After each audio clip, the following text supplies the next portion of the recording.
पाकिस्तान है कुदरत का इनाम, ये तो हमने हर जगह सुना है।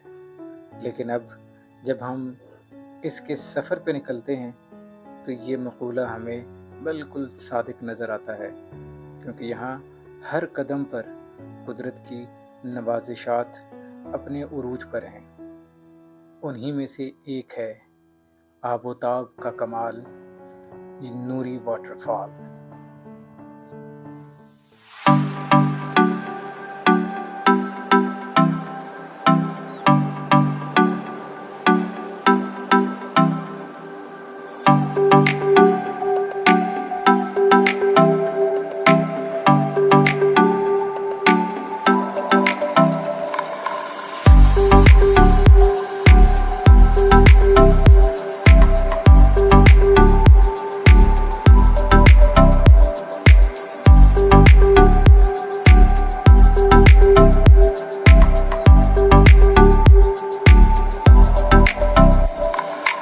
हम तकरीबन मुनाल पहुंच चुके हैं। यहाँ से जो रास्ता हमें डिवाइडर बन रहा है, एक तलहार गांव की तरफ जा रहा है और हमने अपने राइट ट्रैक पे ही रहना है। आगे हमें साइन बोर्ड भी मिल रहा है, द मुनाल रेस्टोरेंट 1 किलोमीटर, यानी 1 किलोमीटर बाद यहाँ पर वो हमें मुनाल तक पहुँचेंगे। बट ये जो एक छोटी सी जगह है, अच्छी जगह है। इस पूरे रास्ते में जो अच्छी और हवा वाली जगह मिली है वो यही मिली है, जहाँ पर हवा अच्छी है, ठंडी है।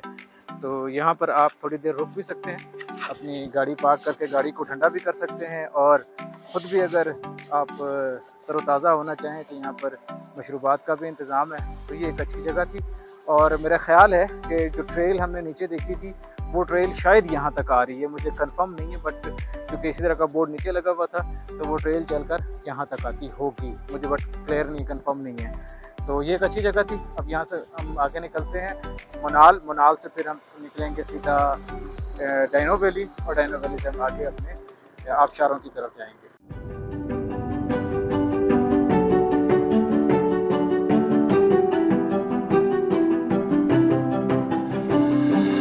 जी अभी हम पहुंच चुके हैं मुनाल। ये है मुनाल रेस्टोरेंट जो आप मेरे पीछे देख रहे हैं, ग्लोरिया जीन्स, और इसके बाद ला मुंटाना और मुनाल रेस्टोरेंट। तो यहाँ से आपको जो इस्लामाबाद का मंज़र है, मतलब अगर मैं यूँ करूँ तो आपको पूरा शहर इक़्तिदार नज़र आता है, आपके आँखों के सामने है वो शहर जहाँ से इस मुल्क की किस्मत के फ़ैसले होते हैं, जहाँ से इस मुल्क को चलाया जाता है। ये वो शहर है जो अब मेरी पूरी निगाहों के सामने है। खैर इसका एक अपना लुत्फ़ है इसको देखने का, और जब कभी बारिश के बाद आप आएँ तो इसका लुत्फ़ ही और है। यहाँ से आपको दामन को भी नज़र आएगा, और रावल डैम का नज़ारा भी मिलता है, और इस्लामाबाद की बड़ी बिल्डिंग्स भी मिलती हैं। और रात में जब आप आते हैं तो जब यहाँ रोशनी होती है तो ये बहुत खूबसूरत मंज़र होता है। तो ये हमारा एक और डेस्टिनेशन होगी हमारी। एक तो हम दामन को के बाद जो दूसरी डेस्टिनेशन है वो ये मुनाल रेस्टोरेंट या मुनाल, और अब इसके बाद हम जाएंगे आगे डाइनो वैली। अच्छा, यहाँ तक मैं बता दूँ कि ये तकरीबन 9 किलोमीटर का फासला है जब हम 7th एवेन्यू से हम ऊपर आते हैं। अब इससे आगे भी तकरीबन इतना ही फासला है, लेकिन अगला जो फासला है वो निस्बतन इसके आसान है। यहाँ पर कुछ शार्प टर्न से आगे इतने शार्प टर्न नहीं है, वो हम आपको रास्ते में दिखाते जाएंगे। तो इतना ही सफ़र हम तय करेंगे तो हम पहुँचेंगे डाइनो वैली। डाइनो वैली आप लोगों ने सुना होगा, दिखाएंगे भी, इसके लिए बहुत अच्छी जगह है।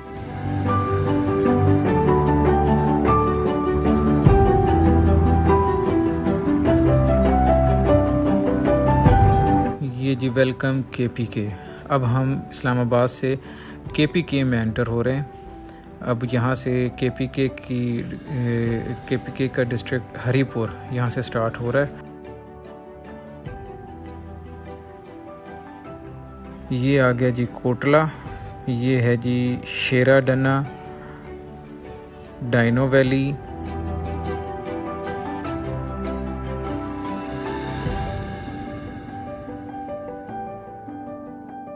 ये आ गया जी संगड़ा बाज़ार।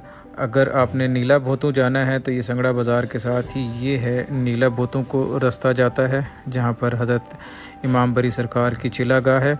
यहाँ पर भी एक ख़ूबसूरत आबशार भी है और मछलियाँ हैं और संडा पत्थर है जहाँ पर आप नहा भी सकते हैं और एक अच्छा टाइम गुजार सकते हैं।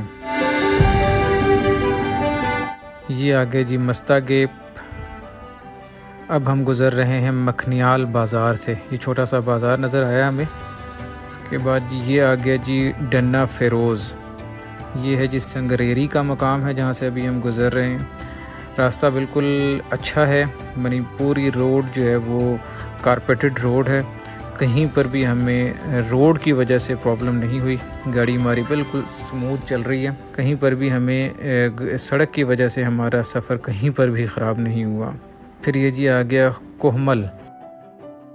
ये है बारकोट।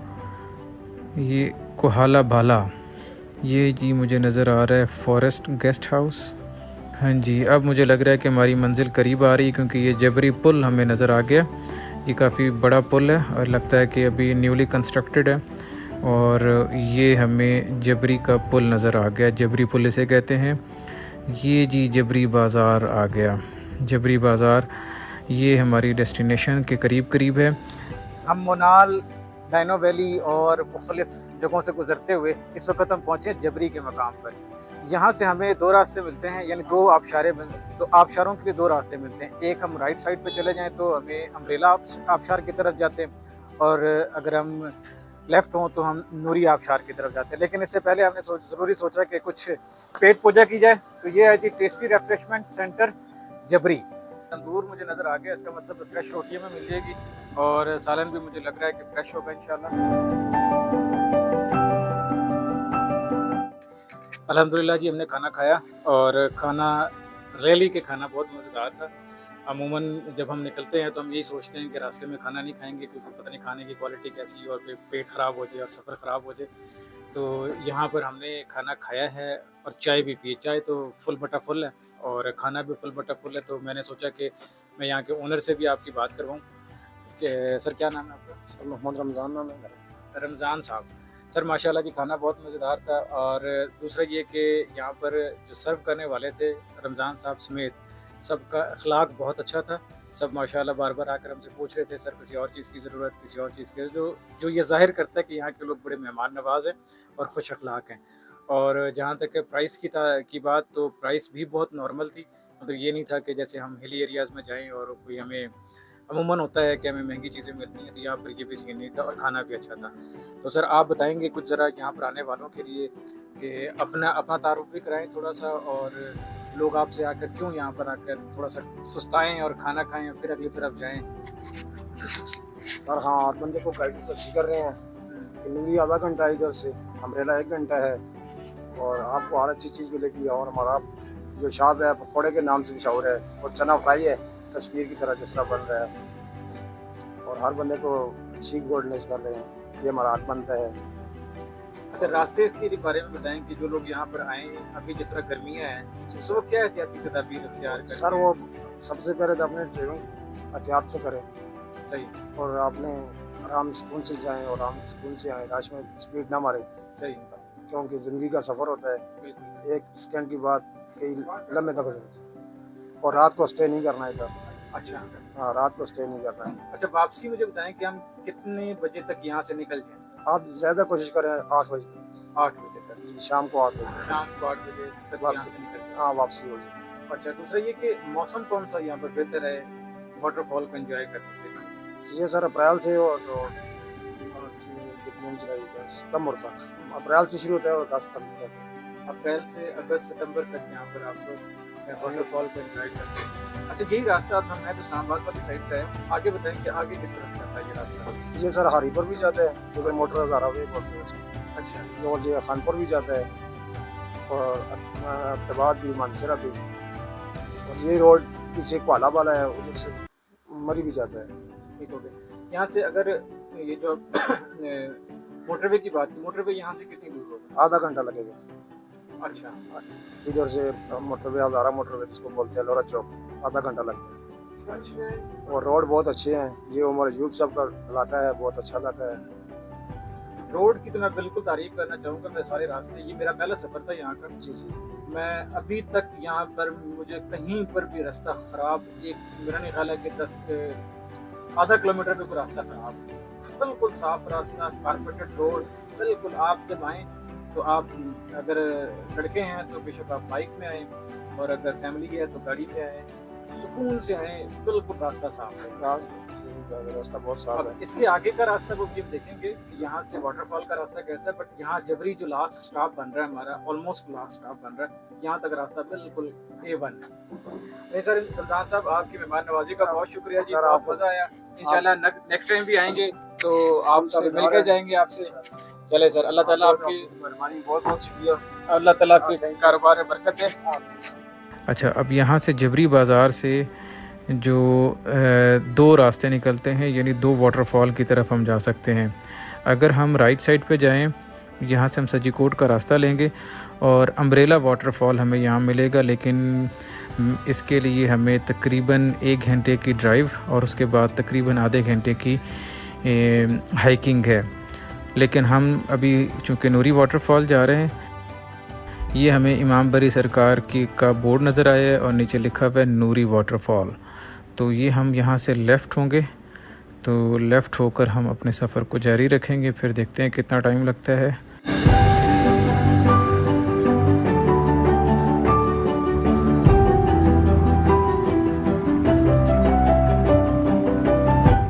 जबरी बाज़ार से हम थोड़ा सा आगे आए, ऑलमोस्ट मेरे ख्याल है कि 500 मीटर्स भी नहीं होगा, तो एक टर्न आया जो बड़ा शार्प टर्न था, जिसपे इमाम बरी सरकार का बोर्ड लगा हुआ था और नूरी आबाद लिखा हुआ था। उससे हमने शार्प टर्न लिया।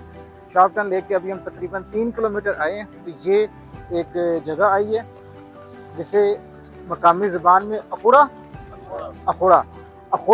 पुल कहते हैं इसे। यहाँ पर हमने अपनी गाड़ी रोक दी है और अब हम यहाँ पर जो मकामी गाड़ियाँ होती हैं उन पर सफ़र करके हम आगे जाएंगे। और आगे जो हमारे गाइड हैं वो ये कह रहे हैं कि तकरीबन 6 किलोमीटर का सफ़र है, लेकिन चूँकि सफ़र इतना अच्छा नहीं है तो हमारी गाड़ियाँ यहाँ पर सूट नहीं करती। तो फिर ये होता है कि यहाँ पर जो मकामी लोग खड़े होते हैं इनकी भी रिस्क का बंदोबस्त होता है इस तरह कि ये अपनी गाड़ियाँ यहाँ पर इसी मकसद के लिए खड़ी करते हैं और ख़ुद भी यहाँ पर मौजूद रहते हैं, लोगों को गाइड भी करते हैं और आसानी भी होती है इससे, बजाय कि आप अपनी लग्जरी गाड़ियाँ लेकर आएँ और उसको ख़राब करें। आप इनकी सर्विसेज लें, ये एक नॉमिनल से फ़ीस चार्ज करते हैं और आपको मंजिल तक ले जाते हैं, वहाँ पर आपको एंजॉय करा के फिर वापस ले जाते हैं। तो इसी तरह जी हमारे साथ गाइड हैं, इनसे मैं बात करता हूँ। सर क्या नाम है आपका? मेरा नाम गौस अली शाह है। गौस अली शाह साहब हैं। गौस अली शाह साहब की हमने खिदमात ली है जी, वो गाड़ी खड़ी है, अब हम इस गाड़ी पर इंशाल्लाह आगे जाएंगे। तो गौस साहब आप हमें रास्ते में बताते जाइएगा जो अच्छी जगह आती है। ठीक है जी, चलें। ये देखें, ये बाइकर्स भी आ रहे हैं, तो ये बाइकर्स के लिए तो खैर मेरा ख्याल है कि ठीक है, लेकिन गाड़ियों के लिए ज़रा इशू होगा। लेकिन अगेन हम आपको रास्ते में दिखाते जाएंगे कि रास्ता किस तरह का है। आए।